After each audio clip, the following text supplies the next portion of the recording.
Thank you very much for the kind introduction. I'm really honored and really happy to be here. I want to thank, first of all the organizing committees, the local and the scientific, for putting up this very nice conference and for inviting me.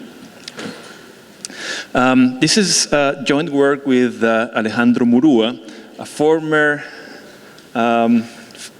actually he was a classmate of mine when we were in the undergrad time. And he's been in several parts of the world. Now he's currently in Montreal. Okay, so this is the very brief outline of the talk. I'll do a little introduction, and then this is basically the main part of the talk about these random partition models and why I think they are useful. And the new part would be the kind of like borrowing from physics literature, the POTS model as a prior distribution for partitions, and then I'll describe a little bit of the Swensen-Wang algorithm, which is the main tool they use to run these things. And I'll describe a little bit about computation in these models. Up to this point, up to the third item here, everything is going to be pretty generic. But then if you want details, you of course need to make some assumptions, and I will do this into the multivariate, multiple multivariate regression setting, and then I will have some illustrations, some final conclusions. Okay. All right, so a little bit about BMP clustering. This is the kind of thing I've been doing for the last, X years, with large X, I guess. So the main object there is to how to define a probability distribution for a collection of partitions of a certain, and N over here is just the number of elements that you have. Now, this is a topic of still very much active research within the BMP community, particularly in the, if you go into machine learning, you will see lots and lots of clustering of all sorts, model-based and not model-based too. And I guess the connection with the within the the clustering thing and the BMP is, if you just look at them at a simple generic model like this, you have some condition-independent likelihood assumption for your observations, and then some parameters given f, and f is a some discrete random probability measure like the Dirichlet process or the stick breaking or species sampling model, any of those. What happens is that the discreteness of the random measure will induce ties in these parameters. And once you have ties in the parameters, you can start talking about clusters, partitions, because all you need to do is to identify those individuals sharing a common parameter and call that a cluster. Several values for the parameters means several clusters, and that's it. So that's the connection. So you can think of this, typically this probability model for the partition coming out of integrating out the F here. That's the main, or one of the main ways to get there. Of course, that's easier to say than to do, because in many cases, there is actually no explicit expression here. All right, but anyway, so that's the general setup. And of course, you can generalize the same idea to have a distribution on partitions that's indexed on covariates. And I guess the reason for doing that, I'll just describe a little bit in the minute how to do it, but I guess the main reason to do that is to think in terms of predictions. You want to predict, you want to think of a prediction for a future observation. So what I can say is, give me the covariate value, and I try to match in some sense the covariate value for this new individual against what I already have, and go from there. That's the main reason to bring in covariates to the model.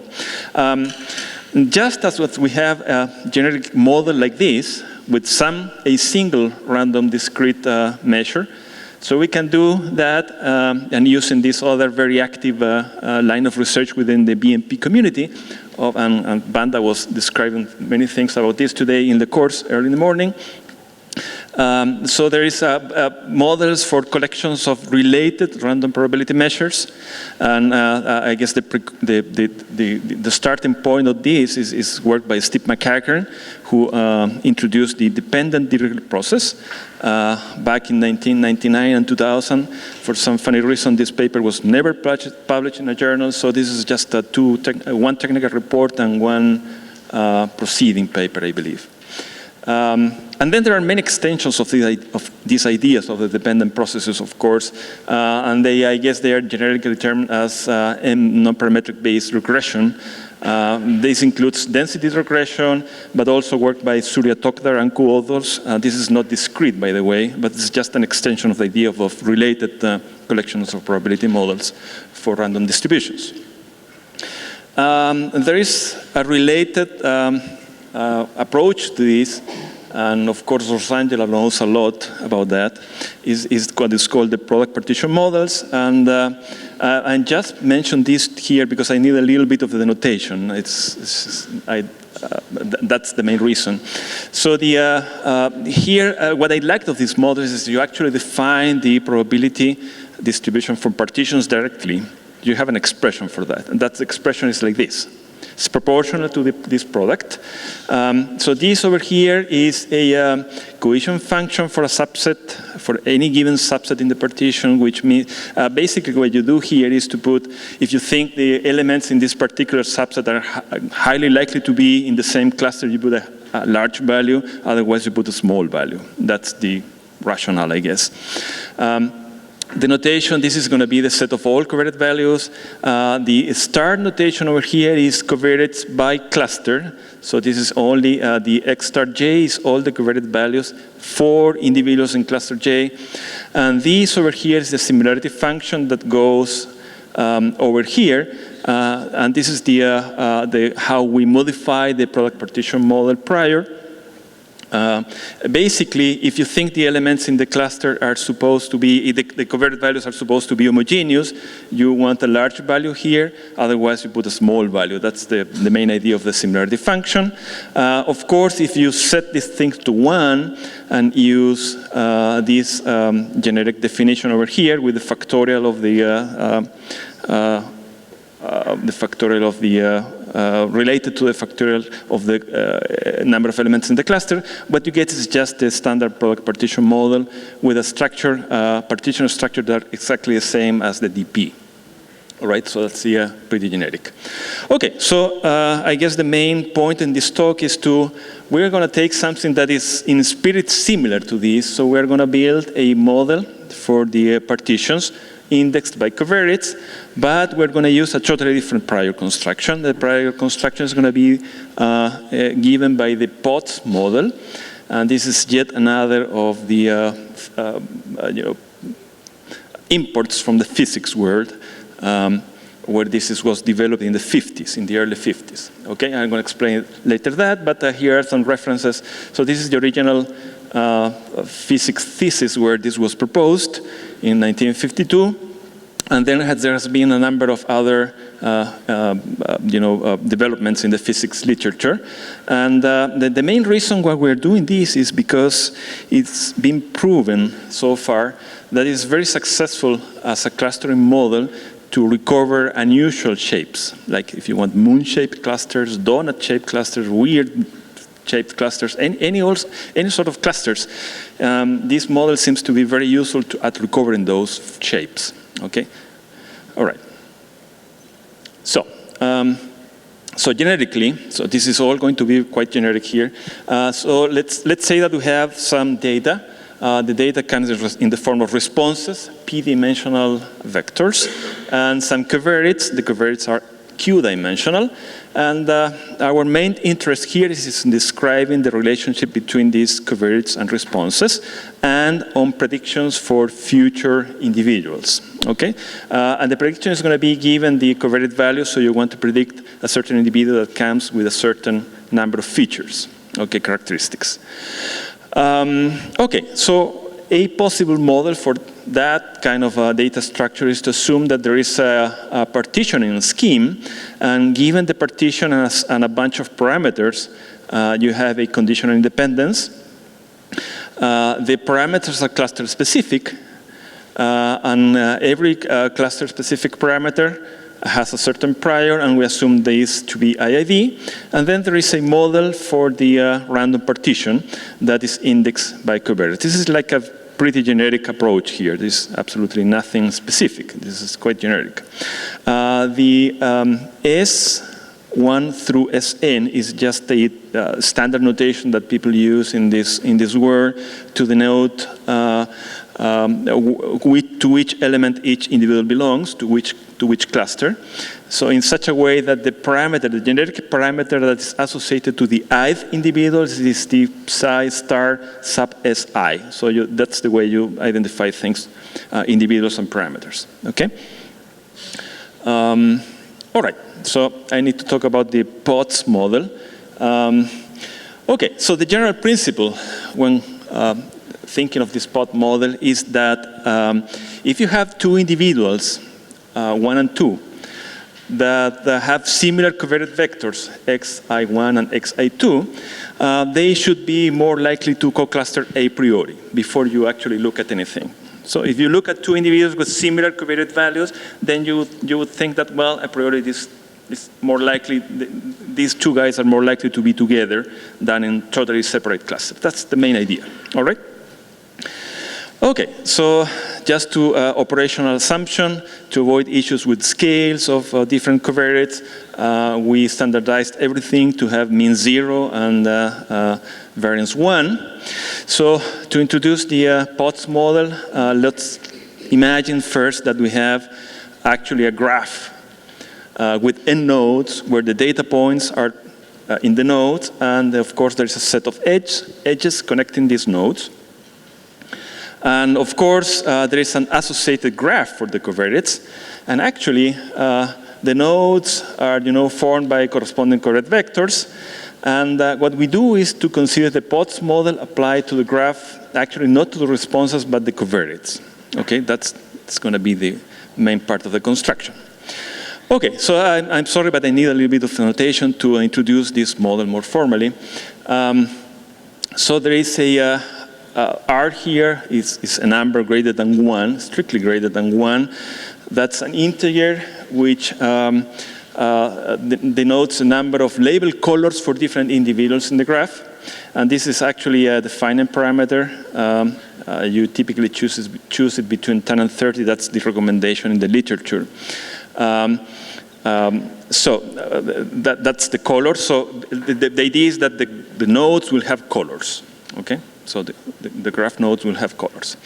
There is now this indicator variable z over here, which is basically it's a 1 if the jth covariate is assigned the color I, and 0 otherwise. Okay, this is just a color assignment indicator. Now, there is plenty of more variables here. So there is alpha variables. The alpha variables denote, are defined as a 1 if these guys are neighbors. Okay? In the graph. That is, if there is an edge connecting those two nodes. That's the definition of being a neighbor here.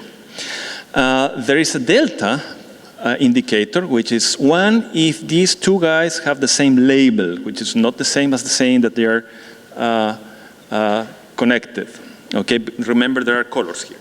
Okay, all right. There is a kappa function, which is basically based on any sort of Mercer kernel. This is just a symmetric and definite positive function that measures the distance between the elements between the nodes. Okay, and there is a bandwidth parameter here which controls that the function of these kappa indicators. Okay, so given all that, the POTS model has this expression, and I guess the connection with the physics world is that this was proposed as a model for spins. The spins could have any of a certain number of positions, and this function over here is related to the Hamiltonian, the total energy in the system, and I guess in physics, or one of the principles in physics is that all systems evolve to a certain minimal energy condition. So that's the connection with the physics world. But anyway, so you don't really need to know that in order to use the model. So that's the POTS model. But if you note here, the PODS model is on the set of labels Z. There is no partition here yet. Okay, so I have to tell you how to go from here to partitions.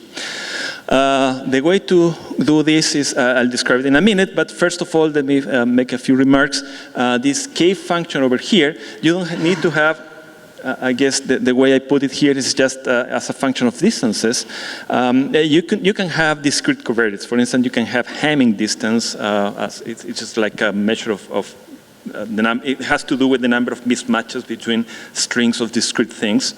The Z over here is intractable, of course. It depends on this beta, depends on the sigma, of course, and depends on the covariates, which becomes later an intractable constant. I'll tell you how to do that, how to deal with that in a minute.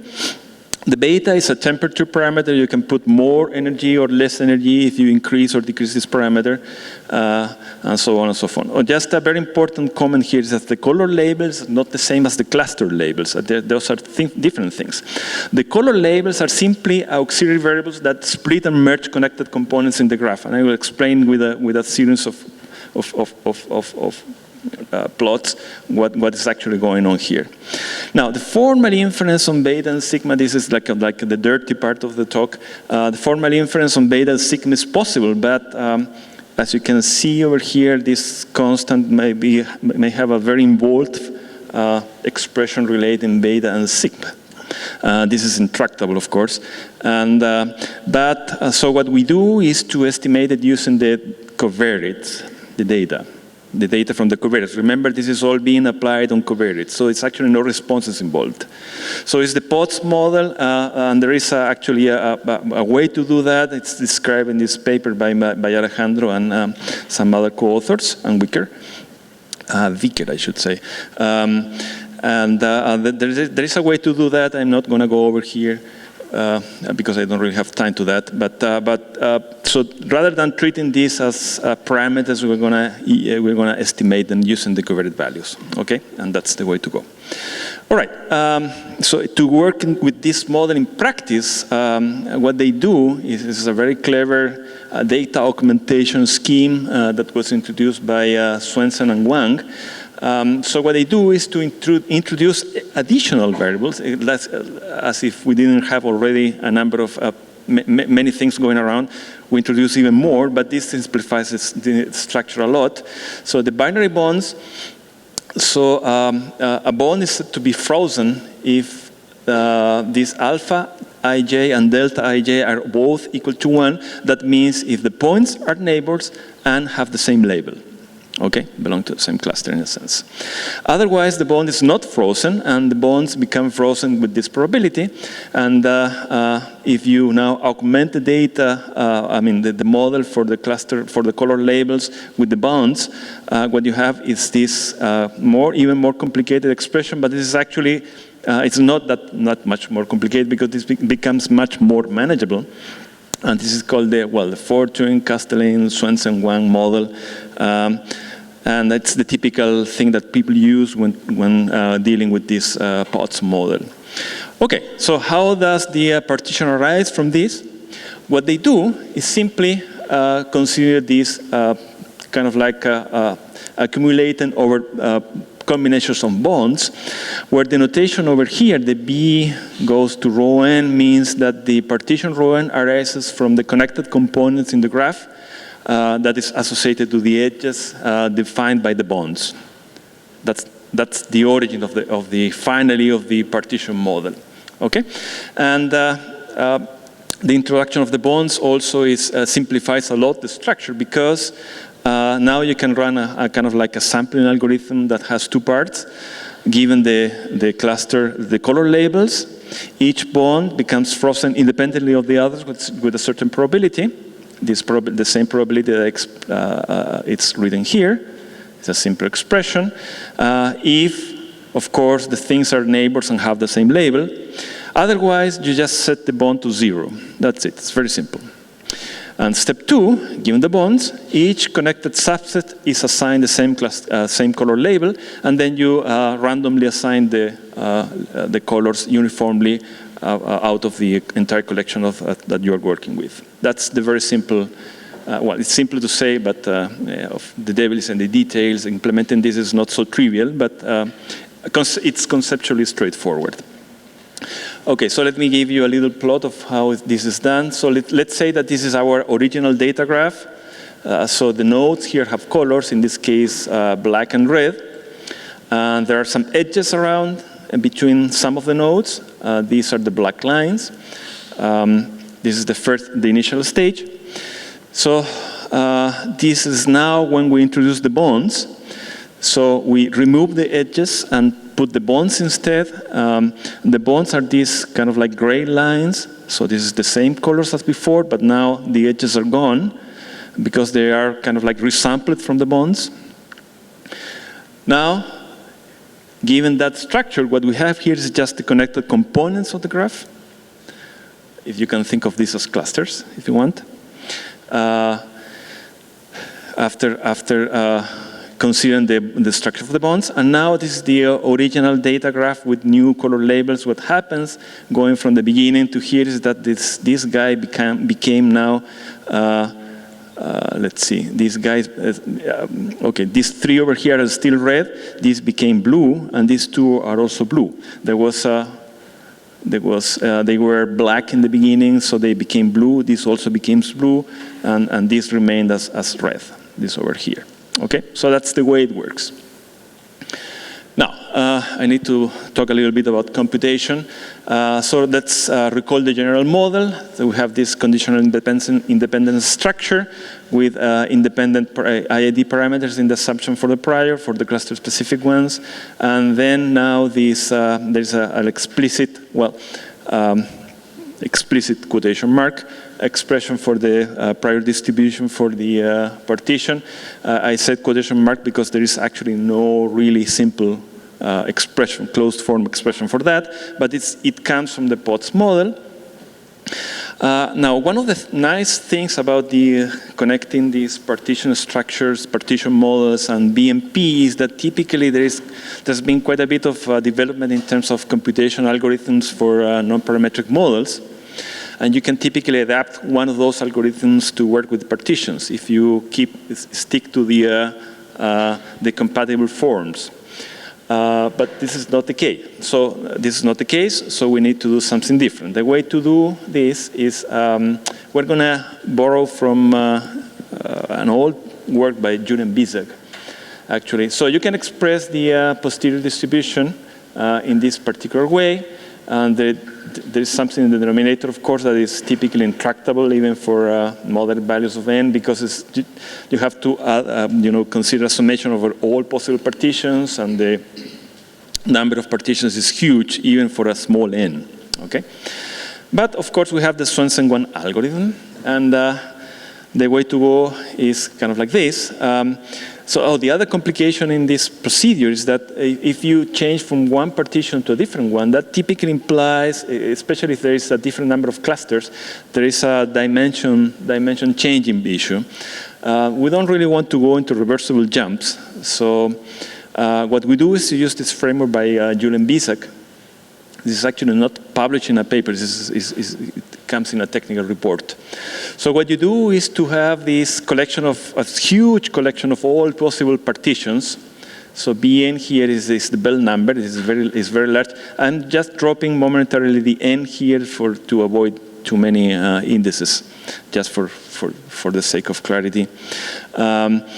And then there is a related collection of all parameters associated to each of these elements, to all the elements in the collection of all possible models. And there is a parameter space, of course, associated to each of these. Will generate denoted by S rho. And okay, so I guess the key is that if you define the target distribution as this is the posterior you're actually looking for. But now what you do is to complete it with some generic arbitrary model ranging over all possible parameters that are not this one. Then, of course, the marginal under this target, more complicated distribution is exactly what you're looking for. Okay, it's another kind of like augmentation strategy. And I remark here that this P0 is totally arbitrary. It's any distribution that you want. Okay?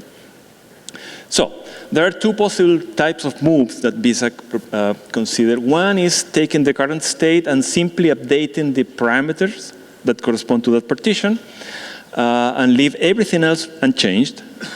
It's just a simple update in there.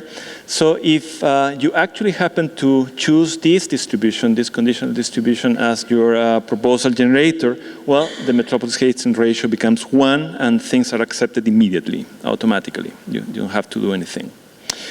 And the other type of move is when you have a, you update two things for a given partition, just take some fixed or whatever, take some other alternative partition, and just update the parameters that correspond to the current partition and the parameters that correspond to the proposed new partition. And if the proposal generator is like this, then there is a very, very simple expression for the metropolis-Hastings ratio. It's just like this. But of course, the practical implementation of the approach requires that you can treat this distribution. I'll make some remarks later about what happens when you're not in that case. All right? Okay, so far it's everything quite generic. To put it in some particular context, we just chose the multivariate multiple linear regression. So again, these are the responses, there are covariates, and the cluster-specific parameters are some set of regression coefficients, some covariance matrix, and we take this is going to be our likelihood. This is just like multivariate regressions. So it's kind of like you have several regressions going on at the same time. That's the typical kind of approach. The prior is going to be the Potts model, and there is some conjugate style prior for the all these coefficients, regression coefficients. Okay. Okay. So the posterior computation. This is a case where you can do things kind of like analytically. So if you take any given partition, and this is like your initial state, or if you're in any state of the sampler, if row 0 denotes what your current state is in terms of partitions, you just propose a new partition using the 2 steps of the Swensen-Wang algorithm that involves all the managing all these nodes and the bonds and everything else, the connected components, and apply that, and you get the proposed new partition. And you just accept that with this probability, typically evaluated, of course, in the log scale. Now, I told you a couple of minutes ago that the whole thing relies on having working expressions for all these distributions. It turns out, in this case, things can be computed, but before going into those details, this is just a simple, straightforward conjugate style updating for the regression coefficients and covariance matrices. And all of these things are available in closed form, even though they are kind of like complicated. For instance, the VJ matrix over here has this kind of like expression. It's not very nice, but I put it just so that you believe me. Okay. Okay, so I guess in the paper we have explicit expressions for all these things. Okay, so one thing is doing the MCMC, but the other part is that we, like I said, we are interested in doing predictions with these things. So let's say that we have a new individual coming in. This is the covariate vector for that new individual. This is going to be the genetic response that we want to predict. And of course, there is once you add an extra observation to this collection of things that we already have, a new partition is created, because you have to assign this new individual to either one of the subsets that are already lying out there, or if this new observation, this could be a singleton, a new singleton, totally separate from the rest. Okay. And of course, you don't know that, so you have to consider that, take that into account. So the way we do the calculations, that this is the predicted distribution generically expressed, There is a long and more tedious process to get to this expression, but it's like an average over all possible partitions weighted by these quantities over here. The L bar denotes the index of the cluster where this new individual will belong. It could be one of the things that already exist, as I said, or it could be a new one. And now this matrix over here depends on the, of course, depends on the new response and the partition, the enlarged partition. So one way to go is the following. Let's call A rho n plus 1 the collection of all partitions of rho n, of all partitions rho n that give rise to the next augmented partition by simply generating appropriate bonds between what the nodes that you already have in the graph and this new node that you are throwing in. Okay? So those things are supposed to be connected, and the A denotes all that collection of partitions. You could also think of a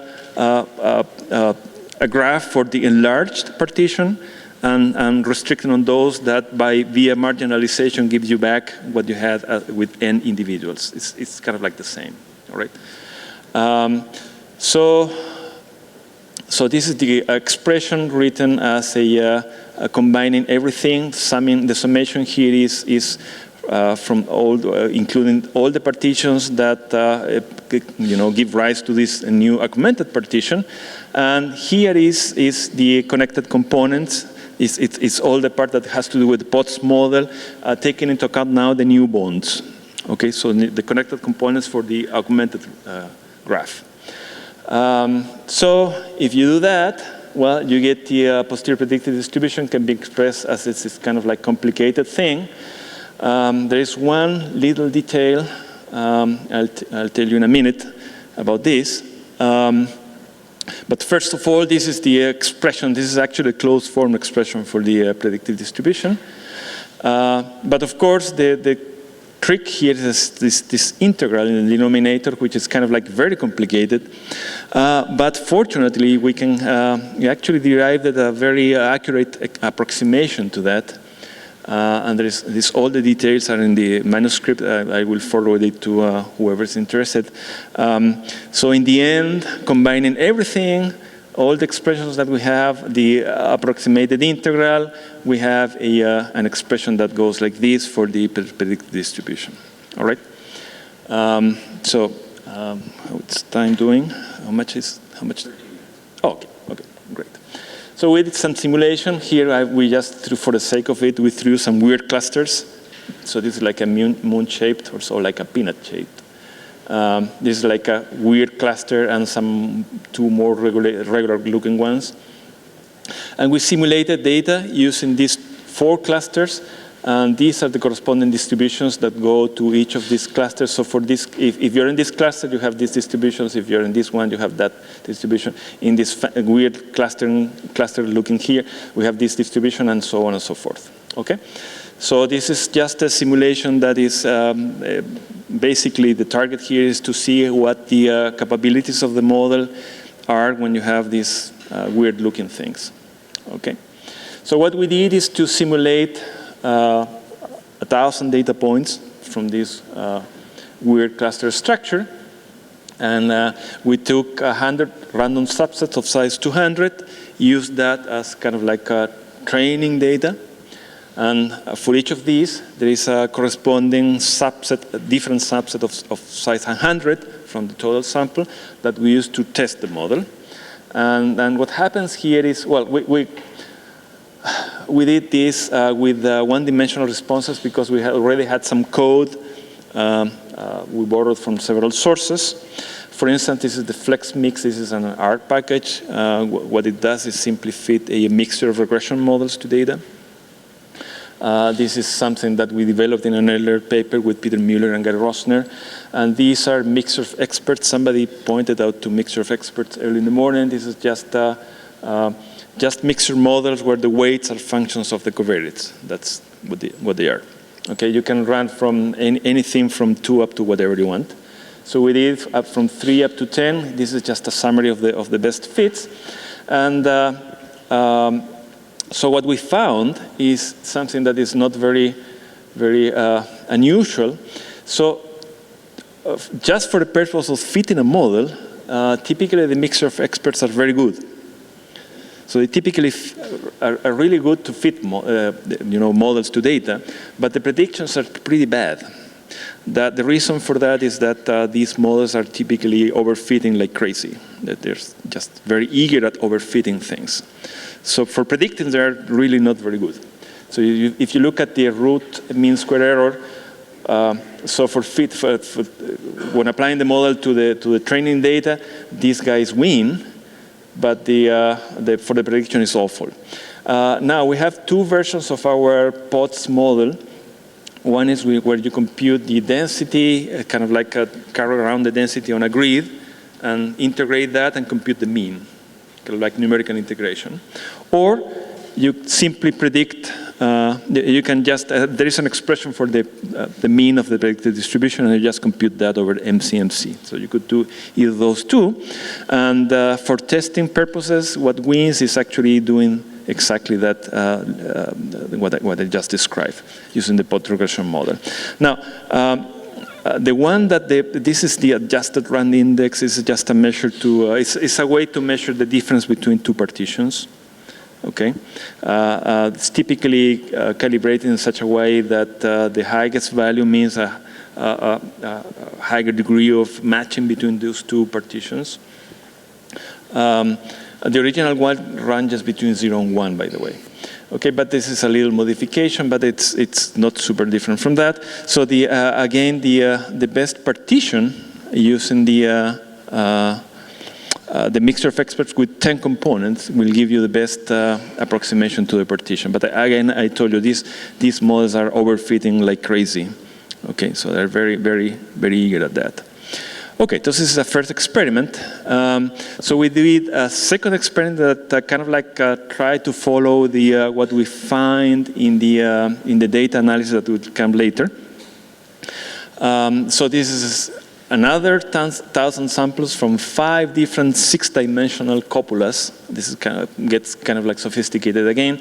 So these are 2-dimensional distributions with given marginals. But some of the marginals are exponentials, other are gammas, t's, I believe. So we're just going to fit a bivariate mixture of bivariate normal mixture model to things that look funny. Again, the game is to choose 100 random subsets of size 200, fit the model using that, and take another independent subset of the total sample of size 100 to test what we have. And in this case, actually this model that we developed in an earlier work gives the, we do that, we do analysis separately for each of the 2 dimensions. The reason for that is that the flex mix doesn't, the software that is available already only works with 1-dimensional responses, okay? So we couldn't use it for 2-dimensional responses. So we fit the model using separately each of the 2 dimensions. And what wins in this first variable at fitting the model is this something that we proposed earlier. But for prediction, this one, the pot regression using the density and numerically integrating that wins. This is for the first variable. In the second variable, the best prediction is with the pot regression again, but using the means now, the other method for estimation.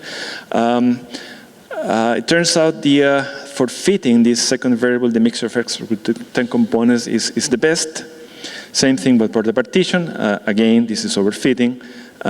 This is not actually overfitting, but it so happened to do better in this particular application.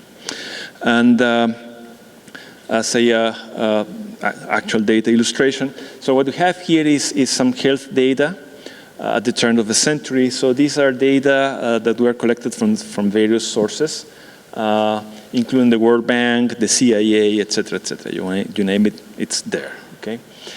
So there are 134 countries that are part of the United Nations, and they are kind of like it's a wide range of possible situations that you can have in the data. We had 6 covariates. This is a large data set, but it has lots of missing data. And so we selected 6 covariates basically to get away from the missing data problem. Okay, and the response here is two-dimensional. The adjusted life expectancy, which is kind of like an average of the life expectancy and health-adjusted life expectancy variables. There are precise definitions of these things. Okay, and child mortality, which is the under 5 years old mortality rate. These are the covariate. These are the 2 responses that we have. Human resources has to do with how many medical or registered nurses are available per 100,000 inhabitants. There is this variable related to the level of education of females and males. There is actually, this is an interesting variable, democracy. This is like an ordered variable describing different states of democracy in the country. This age-dependent ratio, which is the ratio of people out of the workforce divided by the number of people in the workforce of the country. And these variables related to the population density, discarding, water, agricultural land, etc., and there's the birth rate. Okay, those are the 6 covariates. So we just fitted these models. We fitted the POTS model. These are the root mean square errors. We fitted several of these mixture of experts. The one with four experts is the one that gave the best fit, and this other model that gave 5 clusters. So if we look at the clusters now, which is kind of like interesting to look at, the 3 largest one, those group the majority of the observations. So the largest cluster has the richest countries and some of the former ex-Soviet countries. The second largest cluster is just the poorest. I mean, many of the poorest countries over here. And there is the third largest cluster, the most developing countries in Latin America and Asia, including Brazil and Chile, by the way. Okay, so this is what the clusters look like. This is the largest group and the richest one. If you look at in terms of adjusted life expectancy, you want to have a long life, and you don't really want to have you want to have low child mortality. So the countries over here are the ones doing best. This is the middle of the pack. This is the third largest cluster, and these are the poorer countries. You see there is a high child mortality and kind of like low life expectancy. That's what happens there. These are predictions that we have. So what we did is out of the 6 covariates, we chose 2, the birth rate and the human resources. And the reason for doing that is that these 2 variables are kind of like controllable using public policy. For instance, you can intervene to try to improve their birth rates and the human resources. You can try to invest more money on qualified medical personnel. And all the other covariates here were fixed at median values. And what we have, of course, is remember that this lower right part is where you want to be. Not surprisingly, if you take measures in such a way that to increase the human resources and have better birth rates, you will do best in terms of these 2 responses that we have. Okay, so the final discussion is I guess this approach is useful because partition is I like partitioning because you can look at various ways. You can look at local effects in your data. You can kind of like fit in local models, but that are connected in a larger sense. This is why I like the partitions. The implementation details are, of course, very problem specific. We just gave some details in the case of this multivariate multiple linear regression, but there is also a generic approach that you can use. A limitation of the computation is that you actually need to work with these things, and you have to have explicit expressions. But the good news is that, well, the good news is if you can do it, by all means use it. But if you can't, you can still use generic proposals and compute, the kind of like the whole metropolis Hastings ratio. It's not going to have any pretty simplifications, but the expressions are there. You can use them if you want. And there's no simplification, of course, but that's the way it is. And thank you very much.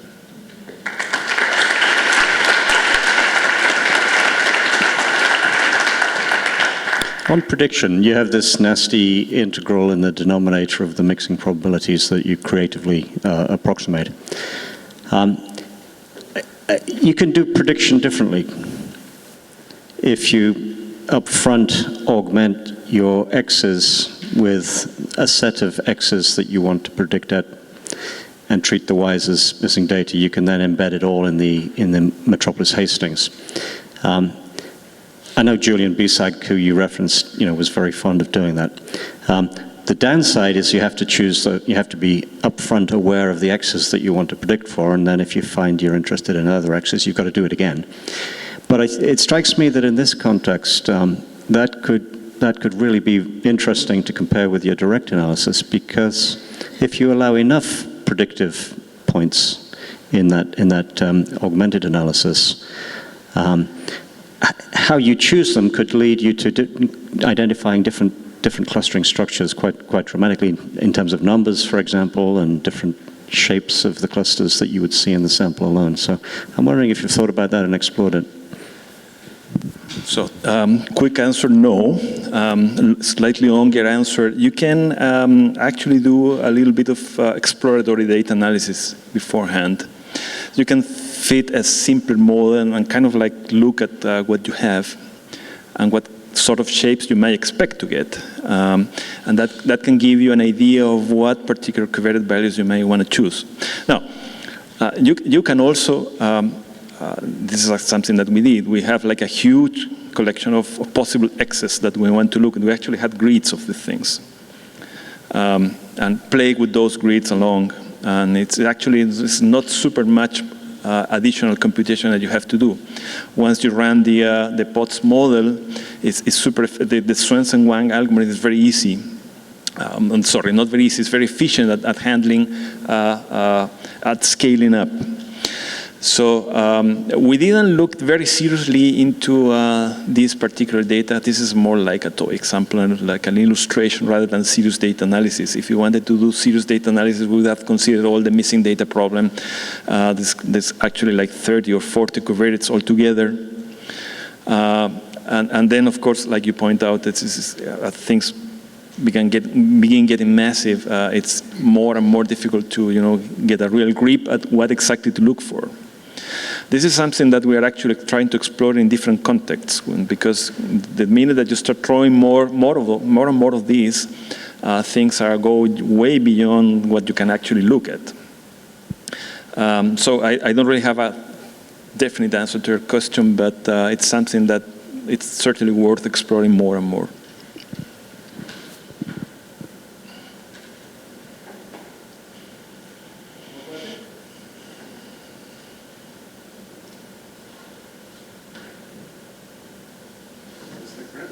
Thank you.